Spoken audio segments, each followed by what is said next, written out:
What is going on, Pats Nation? You guys already know who it is. Patriots Global back here with another one. And by the title, you can tell we're going to be talking about a topic that we're heading into week 5. We are heading into week 5, and this is a question we are already being asked. And I feel like this is something that every single year we're asking, and you can make the argument that in itself that does say something. That is Mac Jones the reason that this Patriots offense is struggling, right?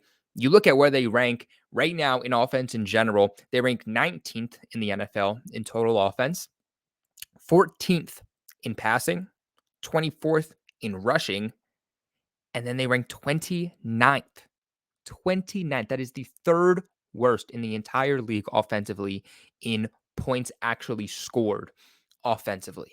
So we are going to break down in today's video, is this Mac Jones' fault or is this being blown up into a bigger proportion? Are we giving the blame to the wrong people for these struggles that the Patriots offense is having? Of course, on the way in, make sure you guys do leave a big like because it massively supports the channel. Let's see if we can get 200 to 300 likes on this video, guys. I know you can do it. Got the best fan base here out of any team, out of any YouTuber. Let's show these other teams. Let's show other YouTubers that we have the best platform on the channel by leaving a thumbs up on that video. So without further ado, let's roll that intro and hop into today's breakdown.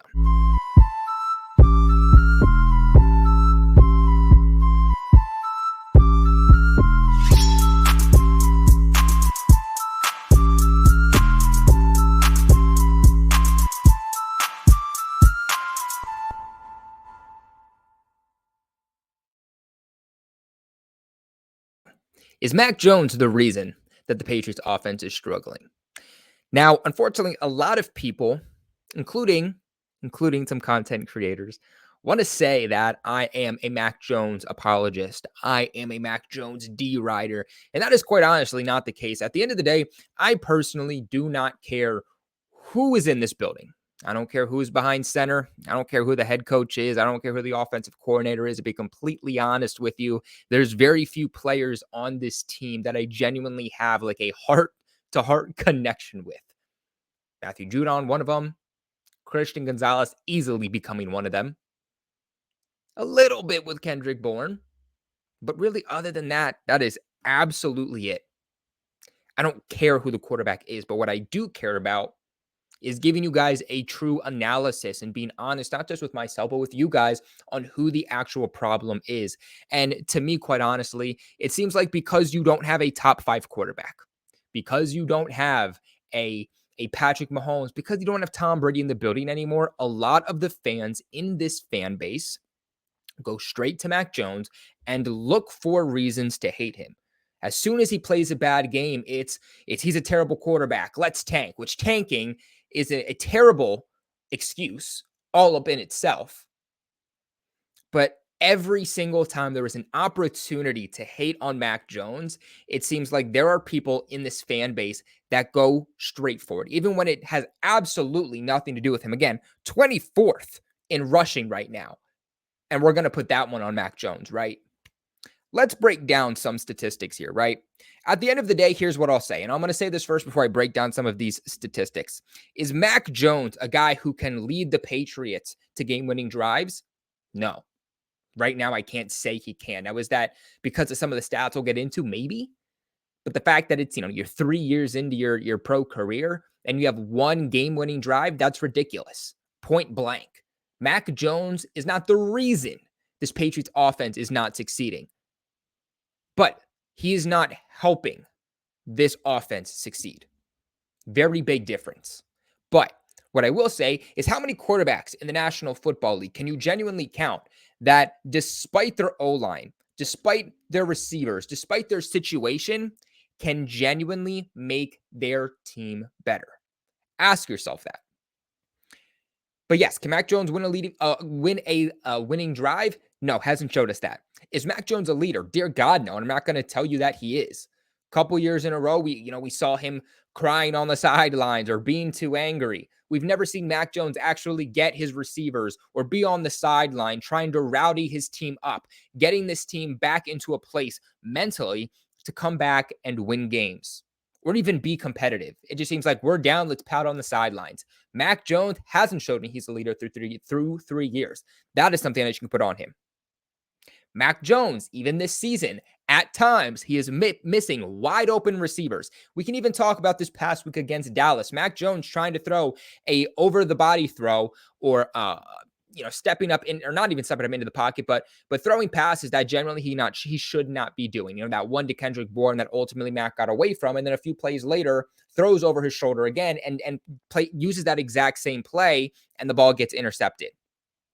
Things like that you absolutely can't do. Those things right there, those are all on Mac Jones.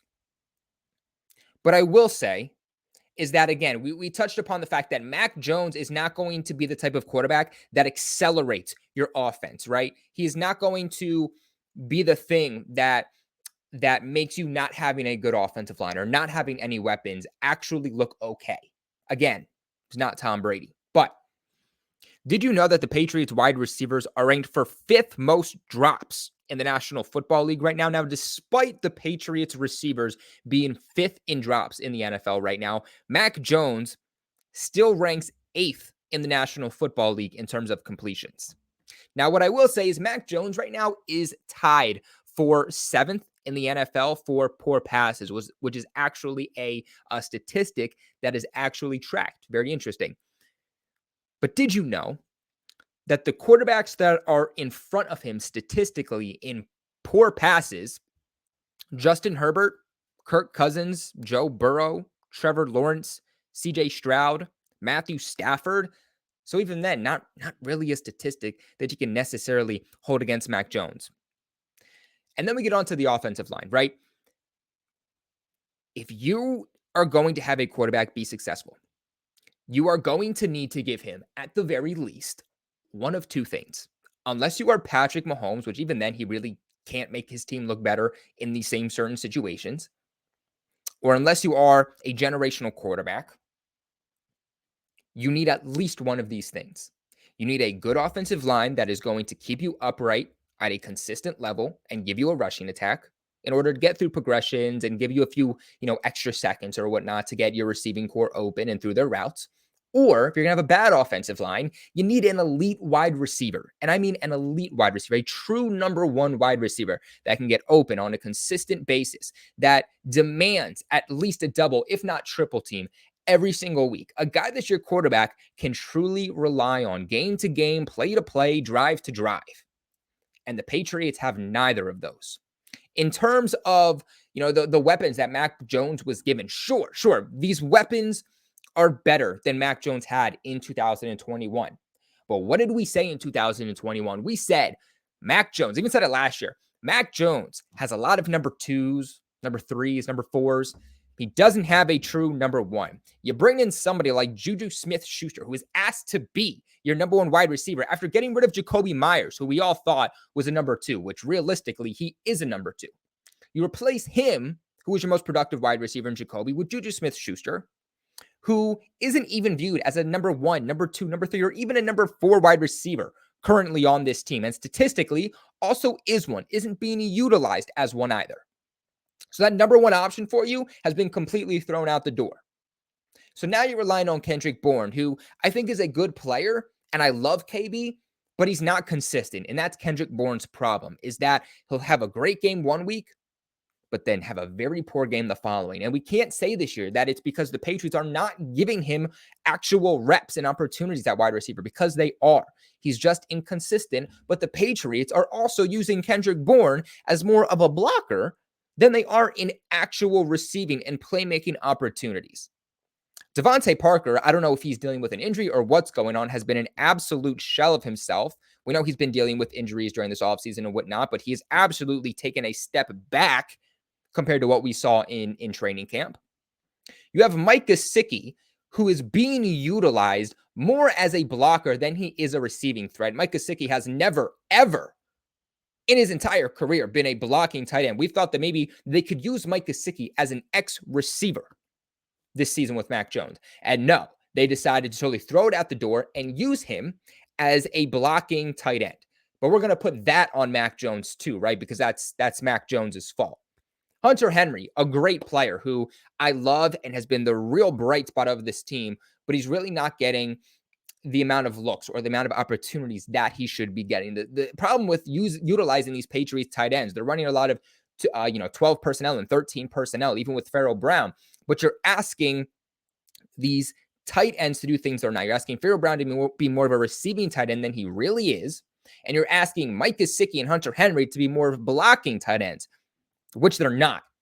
So personnel questions are coming up with this team on a week-to-week basis that are causing concern each and every single week.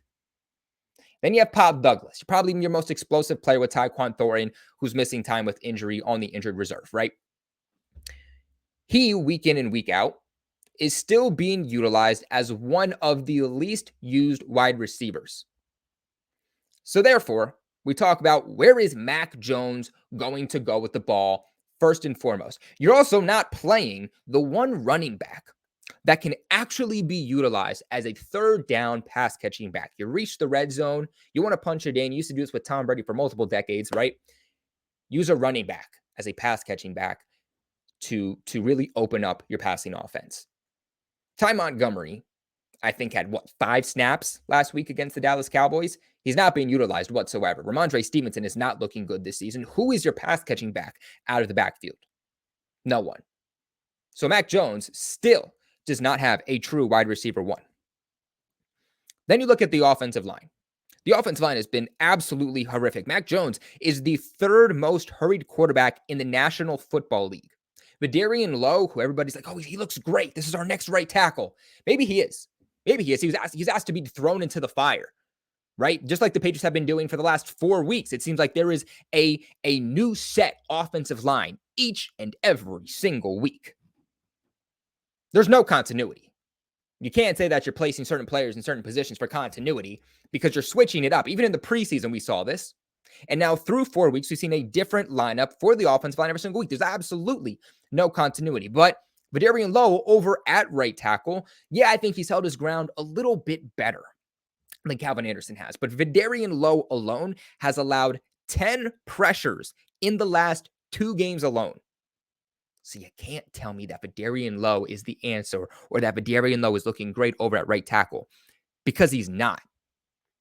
Mac Jones has been sacked 7 times so far. That is tied for 11th in the National Football League. And I think people will look at that and say, 11th in the NFL, that's not too bad. We haven't even cracked top 10 yet. But honestly, that is because of Mac Jones. Mac Jones has been asked to do something that he's not. Mac Jones is a pure pocket passer. That's what he is. It's what he's always been. And you are asking a pure pocket passer to be a mobile quarterback. Realistically, Mac Jones should not be scrambling as much as he is. But Mac Jones has been asked to do something that I thought, hey, maybe this is something that's positive. Maybe he added this to his toolbox. But it's not that. It's the fact that he's being forced to constantly extend plays by going out wide and being a mobile quarterback and extend these plays when that's not the type of quarterback he is. And you can say, well, Mac Jones should, stand up into the pocket, step up into the pocket rather, to extend these plays. If your tackles suck, okay, we'll step up into the pocket so that those guys can go around you and not through you. Unfortunately, the Patriots' interior of the offensive line hasn't looked good either. There's a revolving door over at left guard. Mike Onwenu hasn't looked great in terms of penalties, but at the same time, too, Michael Onwenu's asked to be played over at right guard and right tackle realistically because of the revolving door that's been there over the last several weeks. So Mac Jones, in order to extend plays, is having to go out wide, to run the ball constantly, throw on the run, which is something that, quite honestly, he should never be doing. Before we continue on this video, though, guys, I have a really, really important sponsor that I want to bring up to you guys today. And with how the Patriots are playing, I hope this is something that you all look into, because I know we're all a little bit depressed right now. Check it out. So something that I've never actually talked about on this channel before was my own personal struggle throughout really my entire life, but especially over the last 5 or 6 years of my life, my struggle when it comes to mental health. And whether that's been anxiety, whether that's been especially depression, this is something that even today I deal with and struggle with on a day-to-day basis, and it takes over my life in a multitude of different ways that have defined the person that I am today, but still impact the decisions that I make on a day-to-day basis. Mental health is also something that growing up I've seen my friends and other members of my family, including my parents and my siblings, deal with firsthand. And because of that, it's become something that is just so near and dear to my heart and something that I wish everybody would take as serious as a physical injury. And I'm sure that this is something that you guys yourselves can relate to. Regardless if you have a clinical mental health issue like depression or anxiety, or if you're just a regular person going about life and having daily struggles, therapy can give you guys tools to approach your life in such a different way so that you can wake up with a breath of fresh air and enjoy the simplicity that life gives us. And that's why I'm excited to tell you guys about today's sponsor over at BetterHelp. BetterHelp is a platform that makes finding a therapist easier because it's all online, it's remote, and by filling out just a few questions, BetterHelp can match you to a personal professional therapist in as little as just a couple of days. The best thing about BetterHelp is that it's easy to sign up and get matched with the therapist right away. There's going to be a link in the description box below. It's going to be the first link, but it's going to be pinned in the comment section below also. Now, clicking the link below does help support the channel massively, especially while ironically we do deal with some mental health struggles because the channel is unfortunately demonetized at this current time. But you guys will also be getting a 10% off discount on your first month with BetterHelp to see which therapist is best for you and just to see how much BetterHelp can truly impact your life. And because finding a therapist can be a little difficult, just like dating, if you don't really fit with the therapist, which is a common thing that happens with therapy, then you can easily switch to a therapist for free without stress with your insurance or who's in your network or anything like that. So if you're struggling, or even if you just feel a little off and want to be as happy as you possibly can, then go ahead and check out BetterHelp. There's going to be a link in the description box below and pinned in the comment section below. Also, this is something that I 100% plan on utilizing myself, and it's something that, quite honestly, if a lot more people utilized, I think the world would be a much happier place. Thank you again to BetterHelp for supporting this channel. Guys, go ahead and check out BetterHelp. Make sure you guys get the help you need. But back to this video. Now, another thing about the Patriots offensive line is that Mac Jones right now, his pocket time is about 2.3 seconds. That's about what he's given on average to be passing before, pressure's up in his face, he's getting sacked, this, that, or the third. Something else I'll say too is that it's very annoying that Mac Jones was starting the season very hot. I mean, through 2 weeks, he looked like a completely different quarterback. I thought that he had a very, average game against the Jets. I didn't think it was anything crazy. And then obviously this past week against the Dallas Cowboys, the worst game of his football career, not the NFL, not the Patriots. I'm talking about his entire football career. Since this man has picked up a football, this is the worst tape I've ever seen from him on film. And that is completely on him. But before that Cowboys game, Mac Jones was a top 10 statistical quarterback in the National Football League, and nobody was saying anything, even going up against one of the best defenses in the Philadelphia Eagles, a very good defense in the Jets, a very good defense in the Dolphins, and going up against the Dallas Cowboys, who have the number one scoring defense in the NFL and are number one in takeaways. Like, this hasn't exactly been an easy matchup for the Patriots offense so far through 4 weeks. And nobody wanted to say anything like, oh, Mac Jones, it was good, or maybe I'm wrong through the first, 3 games or so. But after this Dallas Cowboys game, he plays, a terrible game, but it's still one bad game. And all of a sudden, everybody's off the wire and screaming, tank this and tank that. So why can't we give him the praise when he deserves it? But when he plays one bad game, it's off to the races. Another thing that I will say, too, is that Mac Jones isn't being given a actual running game to put behind him. This is a very one-dimensional offense right now. This is a pass-first offense, which this is a pass-first league, but this offense, this team is not built around being a pass-first offense. It never was. Going into the offseason, it wasn't. Going into training camp, it wasn't. Heading into the season, it wasn't. And yet they are still top 5 in terms of pass attempts. They're one-dimensional in terms of you can't run the ball. So teams are never going to second-guess what you're doing because they know that, 9 out of 10 times, 8 out of 10 times, you're going to be passing the ball. And even when you run the ball, they know you're not going to be efficient at doing so. Ramondre Stevenson and Ezekiel Elliott, who we expected to be one of the best 1-2 punches in the NFL this season, have not been that. Ramondre Stevenson taking an absolute step back. And maybe that's because of how bad this offensive line is. Maybe Mondre is trying to stay back behind the line of scrimmage and kind of wait to see what develops. Or maybe he doesn't trust the offensive line that's in front of him. And, you can make an excuse for several different things here. There's a lot of times where Ramondre Stevenson gets the ball, and as soon as he does, he's being tackled behind the line of scrimmage. But right now, Ramondre Stevenson is tied for third most tackles for loss right now. Third most in the entire National Football League. This man gets the ball and is the third most in terms of being stopped behind the line of scrimmage. Ramondre Stevenson also has the 9th most rush attempts. Keep that in mind. He is the 9th most rush attempts in the entire NFL right now, but he is ranked 29th in terms of rush yards, averaging 2.7 yards per carry. So but Mac Jones, can't even rely on a running back core, something that he at least had last year. That's what I'll say, is that there's people saying, well, bring Jarrett Stidham back in. Let's trade for him, or let's start Bailey Zappi, or let's bring in Malik Cunningham. Malik Cunningham, who played quarterback for 1 quarter in a preseason game against 3s and 4s against the Houston Texans. That's the guy you want to bring in. Mac Jones is more talented than Stidham. Mac Jones is more talented than Zappi. Mac Jones is more talented, maybe not as athletic, but for the quarterback position, he is more talented than Malik Cunningham is, and he's your best attempt or best point or best opportunity at succeeding right now behind center. Mac Jones doesn't have an offensive line to give him time. Mac Jones doesn't have receivers to go to. He doesn't have guys that he can especially rely on. And now he doesn't even have a running back core that he can trust to move the chains. It's all being thrown on Mac Jones' shoulders. And I think that you need to take a second to step back and look at the statistics. Like I said, I really don't care what the Patriots do in terms of quarterback or any other position. I just want to win at the end of the day. But what I don't want is this team to be set back even more than they already are, because you guys want them to sell the house for Caleb Williams. How about we actually give these quarterbacks that are in the building right now, as in Mac Jones, an actual opportunity to succeed?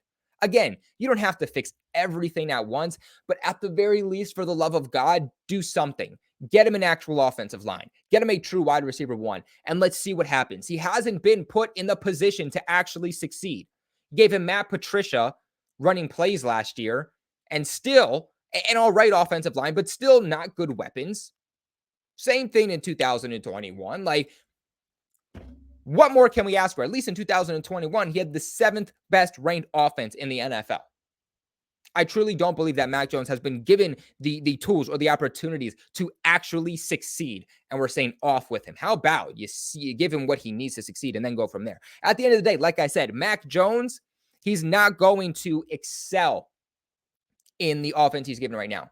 He is not going to make your offense look better without a true wide receiver 1, or without a good offensive line, or without a rushing attack.